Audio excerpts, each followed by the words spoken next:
Praise the Lord. இயேசுவின் நாமத்தில் உங்களுக்கு அன்பின் வாழ்த்துக்கள். நல்லா இருக்கீங்களா? இந்த நாளிலும் கூட ரொம்ப அழகான ஒரு வார்த்தையை நான் வாசிக்கிறேன். பைபிள்ல கவனித்து பாருங்க.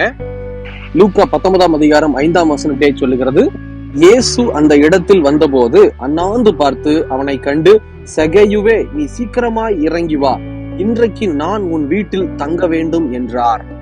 அருமையான வார்த்தை. ஏன் சகேயு வீட்டுக்கு இயேசு போகணும்? ஏன் சகேயுவுக்கு இப்படி ஒரு ஆசீர்வாதம் அப்படின்னு சொல்லி பார்த்தா, சகேயுவுக்கு ஒரு குறை இருந்துச்சு. அந்த குறைக்காக என்ன செய்யறதே தெரியல அந்த சகேயுவுக்கு.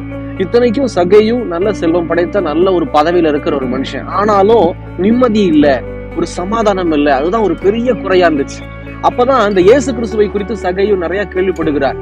அப்படி கேள்விப்படும் போது, இவர் யாரு இந்த இயேசு கிறிஸ்து எப்படிப்பட்டவரோ அப்படின்னு சொல்லி அறிந்து கொள்ளத்தக்கதாக ஒரு காட்டத்தி மரம்னு சொல்லிட்டு மரத்தின் மேல ஒரு கிளையின் மேல அமர்ந்து அப்படியே கீழே அண்ணாந்து பாக்குறாரு.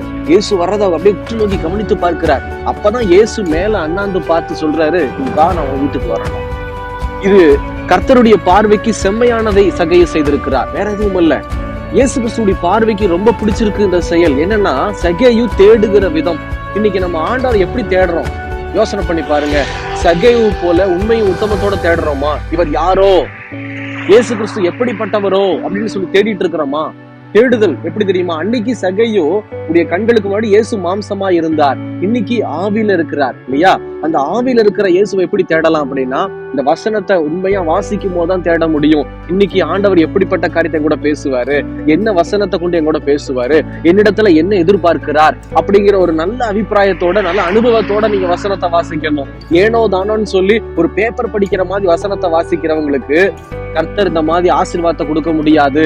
அப்போ சகேயு போல நீங்க பைபிளை வாசிக்கும் போது, இயேசு என் கூட என்ன பேச போறாரு, இயேசு எப்படிப்பட்டவரோ, இந்த இயேசு என்ன மாதிரி ஒரு செயல்பாடு செய்திருக்கிறாருன்னு சொல்லி விரும்பி விரும்பி தேடி தேடி வாசிக்கணும். அப்படி நீங்க வாசிச்சீங்கன்னா, சகேயு வீட்டுக்கு வந்தது போல இன்னைக்கு இயேசப்பா உங்க வீட்டுக்குள்ள வர விரும்புகிறார். இந்த செய்தி கேட்கிறதா என் சகோதரன் சகோதரிய, நீங்க எங்க இருந்தாலும் சரி உங்க கூட பக்கத்துல வந்து உட்கார விரும்புகிறார். இதோ வசனத்தை வாசிக்க வாசிக்க உங்க அருகாமையில வந்து உங்களை பலப்படுத்த விரும்புகிறார். உங்க வியாதி, உங்க பலவீனம், உங்க குழப்பம் எல்லாம் மாற போகுது.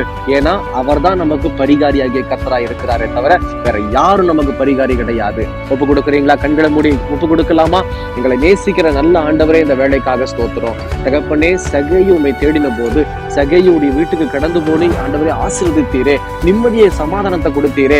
அப்படியாகவே ஆண்டவரே, இதோ தினந்தோறும் நாங்க வசனத்தை எடுத்து சகேயு தேடினது போல நாங்களும் தகப்பனே, நீர் எப்படிப்பட்டவர், இதோ எங்களுக்கு நீர் என்ன வசனத்தை கொடுக்க போகிறீர், நீர் எங்களிடத்துல என்ன விரும்புகிறீர் என்பதை தகப்பனே தேடி ஆண்டவரே அப்பா கருத்தாய் வாசிக்கும் போது நீர் எங்கள் மத்தியில உலாவி எங்களை ஆசீர்வதியும், பலப்படுத்தும், கூடவே இரும். எங்களுக்கு நல்ல பரிகாரத்தை தாரும். இயேசுவின் நாமத்தில் பிதாவே, ஆமேன் ஆமேன்.